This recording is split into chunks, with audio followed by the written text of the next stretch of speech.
நீங்கள் பார்த்துக் கொண்டிருப்பது உங்கள் விஜய். யஸ்ய த்விரத வக்த்ராத்யாஹ பாரிஷத்யாஹ பரஷதம் விக்னம் நிக்னந்தி சததம் விஸ்வக்சேனம் தம் ஆஸ்ரயே. பகவானுடைய சேனைகளுக்கெல்லாம் நாயக்கரான விஸ்வக்சேனரை வணங்குவோம், ஆராதிப்போம். எந்த ஒரு நல்ல காரியத்தை தொடங்கும் போதும் விஸ்வக்சேனரை ஆராதித்தால், அவரை ஆவாகனம் செய்து பூசித்தால் அந்த காரியம் தடங்கல் இல்லாமல் நிறைவேறும். நாம் கோயிலுக்குள் புகும்போது முதலில் விஸ்வக்சேனரை வணங்க வேண்டும். அவரே நம் விக்னங்களையெல்லாம் போக்கக்கூடியவர். பிற்பாடு தாயாரை வணங்கி பின் பகவானை வணங்கலாம். அல்லது முதலில் தாயார் சன்னதிக்கு போய் வணங்கி பெருமாள் சன்னதிக்கு அருகிலேயே விஸ்வக்சேனர் இருந்தால் அவரை வணங்கி பின் பெருமானை வணங்கலாம். கோயிலுக்கு போகும்போது சுத்தமாக நீராடி விட்டு செல்லுவது முக்கியம். சாப்பிட்டு விட்டு செல்லுவதை விட சாப்பிடாமல் காலை போனோமானால் சிறந்தது. மாலையில் போகும்போது பகல் உணவுக்கு பிற்பாடுதான் போகப் போகிறோம், அது தவறில்லை. கண்டிப்பாக கோயிலுக்கு செல்லும்போது ஏதேனும் பழ வகைகளோ புஷ்பமோ அல்லது முந்திரி, கல்கண்டு இது போன்ற வகைகளோ இப்படி ஏதானும் வாங்கி கொண்டுதான் போக வேண்டும். பகவானுக்கு அதை சமர்ப்பித்து கண்டருட பண்ண வேண்டும், நைவேத்தியம் செய்ய வேண்டும். நாம் எத்தனையோ பொருள்களை உண்ணுகிறோம், வாங்குகிறோம், வீட்டில் சமைக்கிறோம். அது அத்தனைக்கும் ஒரு தூய்மை வேண்டும் அல்லவா? பகவானுக்கு சமர்ப்பிக்கப்பட்டால்தான் பொருள்கள் தூய்மையாகின்றன. அவருக்கு சமர்ப்பிக்கப்பட்ட பிற்பாடு நாம் சாப்பிட்டால்தான் நாமும் தூய்மையானவர்களாக வாழப்போகிறோம். அதிகாலையில் இந்த உயர்ந்த கருத்தை ஞாபகத்தில் வைத்துக் கொள்ளுவோம். கோயிலுக்கு போகும்போது ஏதேனும் வாங்கி கொண்டுதான் செல்ல வேண்டும். ஒரு குழந்தையை பார்க்க போகும்போதோ, நோயாளியை பார்க்க போனாலோ, அரசனை பார்க்க போனாலோ, ஆச்சாரியனை பார்க்க போனாலோ, சேவிக்க போனாலோ, தெய்வத்தை சேவிக்க போனாலோ கையில் உபகாரம் சமர்ப்பிப்பதற்கு ஒரு பொருளோடு தான் செய்ய வேண்டும், செல்ல வேண்டும். இதை அவசியம் மனதிலே வைத்துக் கொள்ளுவோம். விதுரர் திருதராஷ்டிரனுக்கு உபதேசித்து வருகிறார். பகவான் கண்ணனே பாண்டவ தூதனாக எழுந்துள்ளப் போகிறார். திருதராஷ்டிரா, அவருக்கு என்ன சமர்ப்பிக்க போறாய்? நாம் பெருமானை தேடி செல்லும் போதே வாங்கி போக வேண்டும். பகவான் நம்ம வீடு தேடி வருகிறார். அப்ப என்ன கொடுக்கலாம்? வெற்றிலை பாக்கு, பழம், தேங்காய், பூரண கும்பம், திருவிளக்கு எரிக்க வேண்டும். விளக்கேற்றி வைத்து வாசலை மெழுகி தெளித்து கோலமிட்டு வாசல் கதவு திறந்து வைத்து பூர்ண கும்பம் வைத்து தட்டில் வெத்தலை பாக்கு வைத்து கொண்டுதான் பெருமான வரவேற்க வேண்டும். இதுதானே முறை.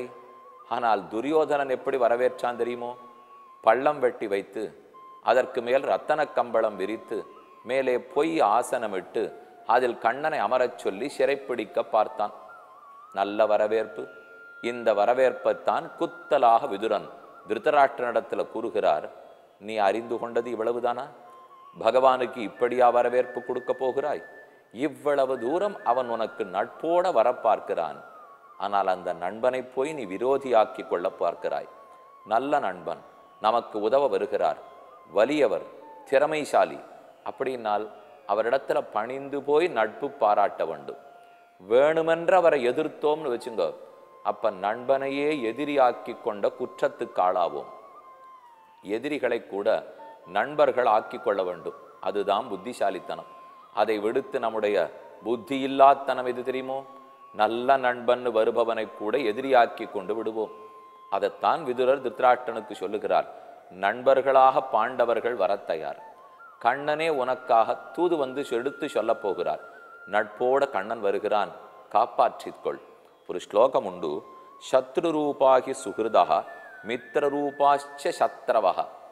நம்முடைய காலமும் நம்முடைய புத்தி கோளாறும் ரெண்டு முக்கியம். டைம்னு சொல்கிறோமே, அந்த காலம் ஒன்று. அடுத்தது நம்ம புத்தியில் இருக்கிற கோளாறு, இந்த ரெண்டும் நல்ல நண்பனை கூட விரோதியாட்டம் பார்க்க வைக்கும். விரோதியை கூட நண்பனை போலே இவர் சொல்றது சரிதான் போல் இருக்கே என்று நினைக்க வைக்கும். எத்தனை நாடகத்துல பார்க்குறோம், ஒருத்தருக்கு கெடுதலே பண்ணிட்டு இருப்பார். ஆனா அவர் தான் நம்மளை கெடுக்கிறாருன்னே தெரிஞ்சுக்காமல் அவர் கூடவே இருந்து அவரை நல்லவர்னு கொண்டாடிட்டு இருப்போம். கடைசியில தெரியும், ஓ இவர் தான் இத்தனை ஆபத்துமே எனக்கு கிளப்பி விட்டவரா, கூடவே இருந்து குழிபறித்து விட்டாரே என்று அப்புறம் நொந்து கொள்வோம். அதுதான் கூடாது. யாரை நெருங்க விடுகிறோம், யாரை தள்ளி வைக்கிறோம், இதில் தான் ஜாக்கிரதையாக இருக்க வேண்டும். அதே போல சிலர் நமக்கு நல்லதே சொல்ல பார்ப்பார்கள். ஆனால் என்னமோ தெரியாது, அவளை பார்த்தாலே விரோதிகளைப் போல தோணும். யாரெல்லாம் நல்லவர்களோ அந்த நல்லவர்களிடத்தில் இருக்கிற நன்மையை ஞாபகம் வைத்துக் கொள்ள வேண்டும். ஆனால் நமக்கும் அவருக்கு நிகழ்ந்த ஒரு பரிமாற்றத்தை ஞாபகம் வச்சுக்கூடாது. ஒரு பேச்சுவார்த்தையிலே வார்த்தை தடித்திருக்கலாம், அவர் என்ன தப்பா புரிஞ்சுருக்கலாம், நான் அவரை தப்பா புரிஞ்சுருக்கலாம், 2 வார்த்தை தப்பாவே பேசிட்டோன்னே வச்சுங்களேன். ஆனால் அதுக்குன்னுட்டு அவர் என்ன ஆளே தவறானவரா இல்லை நாளே தப்பானவனா, அந்த முடிவுக்கு வரக்கூடாதுங்கிறார். ஏன்னா இந்த சந்தர்ப்பம், சூழ்நிலை, நேரம் தப்பா பேச வச்சிருக்கு, தப்பா வார்த்தைகளை வாங்க வச்சிருக்கு. போனா போதும், அதை அதோட விட்டுடணும். ஆனா அவரை அதுக்குன்னு விரோதியாக பார்ப்பதோ, அவர் என்ன நம்ம இப்படி சொல்லுவதுன்னு நினைப்பதோ பிரயோஜனம் இல்லை. இதுல இன்னொரு விதமும் உண்டு. ஒருத்தர் நமக்கு நண்பனா இருப்பார், ஆனா இன்னொருத்தரை இப்ப நமக்கு நண்பனை ஆக்கிக்கணும்னு வச்சுங்க. வாழ்க்கையில ஏதோ ஒரு சந்தர்ப்பம், அதனால அவரோட நம்ம இப்ப நட்பு பாராட்ட வேண்டியிருக்கு. ஆனா அவர் என்னோட நண்பன் ஆகணும்னால் நான் பழைய உண்மையான நண்பன் எனக்கு இருக்காரே, அந்த நட்பை விட்டாதான் நான் நட்பை ஒத்துப்பேன் அப்படின்னு அவர் கண்டிஷன் போடுறாருன்னு வச்சுங்க. புரியுறது இல்லையா நான் சொல்றது? இப்போ நான் ஏற்கனவே ஒரு சுவாமி, அவரோட நட்பாக தான் இருக்கேன், ரொம்ப நல்லவர், அவர் ஒரு குறையும் எனக்கு வைக்கல, நல்லா தான் பண்ணிட்டு இருக்கார். ஆனால் இப்போ புது நட்பு ஒன்று வருது எனக்கு. அந்த நட்பு எப்படிப்பட்ட நட்புனால், அவர் ரொம்ப நல்லவர் இல்லை, குணத்தில் சுமாரானவர் தான், அவருக்கு நல்லவர்களை கண்டா ரொம்ப ஆகாது. அதனால அவர் என்ன சொல்றார், நீ என்னோட நண்பனா இருக்கணும்னா அவரை எதுக்கு நண்பனா வச்சுட்டு இருக்கே, அவர் ஒன்றும் விரும்ப தகுந்தவர் இல்லையே, விட்டுடு, அப்பதான் என்னோட நட்பா இருக்கலாம். இதை கேட்டுட்டு நம்ம விட்டு கொடுக்குறோம் பாருங்க, அதுவும் பெரிய ஆபத்துங்கிறார். நமக்கு ஒருத்த நண்பனால் இப்ப என்ன ஆக போறது, துரியோதனனுக்கு பிடிச்சத்தே திருத்தராஷ்டிரம் பண்ணி ஆகணும். திருத்தராஷ்டிரம் நல்லவனாவே கூட இருக்கட்டும், ஒரு பேச்சுக்காக சொல்றேன், அவரே நல்லவராகவே இருக்கட்டுமே, அவர் துரியோதனனுக்கு நல்லது பண்ணணும், அவனை திருப்தி செய்யணுங்கிறதுக்காக இப்ப கண்ணனை விரோதிச்சுக்க வேண்டியிருக்கு. இல்லைன்னா ஏற்கனவே கண்ணன் நண்பனாத்தான் திருத்தராஷ்டிரனுக்கு இருந்தார், அந்த தைரியத்துல தான் வரார். பாண்டவர்கள் மட்டும் என்ன குறையான்னா, அவர்களும் திருத்தராஷ்டிரனுக்கு ரொம்ப வேண்டியவர்கள் தான். ஆனா இப்ப பாண்டவர்கள் எப்படி வேண்டாதவர்களா போயிட்டா, துரியோதனனை திருப்தி பண்ண வேண்டியிருக்கு, அவன் நட்பு அவனுடைய பிள்ளை பாசம் அது இவரை தடுக்கிறது. அப்ப இன்னொரு நண்பனே, அவர் நல்ல நண்பன் இல்லை, நல்லவரே இல்லை, அப்படி இருக்கிறவரை திருப்தி செய்யறதுக்காக நல்ல நண்பனை நம்ம விட்டு கொடுத்துட்றாப்புல வரும். இது நம்ம குடும்பத்திலையும் பார்த்துருப்போம் இல்லையா, நமக்கே இந்த சந்தர்ப்பம் வந்திருக்குமே, அதைத்தான் கூடாதுன்னு சொல்றார். நீங்கள் பார்த்துக் கொண்டிருப்பது உங்கள் விஜய். இன்னொரு நண்பனே, அவர் நல்ல நண்பன் இல்லை, நல்லவரே இல்லை, அப்படி இருக்கிறவரை திருப்தி செய்யறதுக்காக நல்ல நண்பனை நம்ம விட்டு கொடுத்துட்றாப்புல வரும். இது நம்ம குடும்பத்திலையும் பார்த்துருப்போம் இல்லையா, நமக்கே இந்த சந்தர்ப்பம் வந்திருக்குமே, அதைத்தான் கூடாதுன்னு சொல்றார். ஒரு நல்ல நண்பன் இருக்கிறார்னால் அவரை விட்டு கொடுத்து ஒரு தீய நண்பனை திருப்தி செய்ய பார்க்காதே, அதனால பெருங்கேடு உனக்கு வந்துடும்.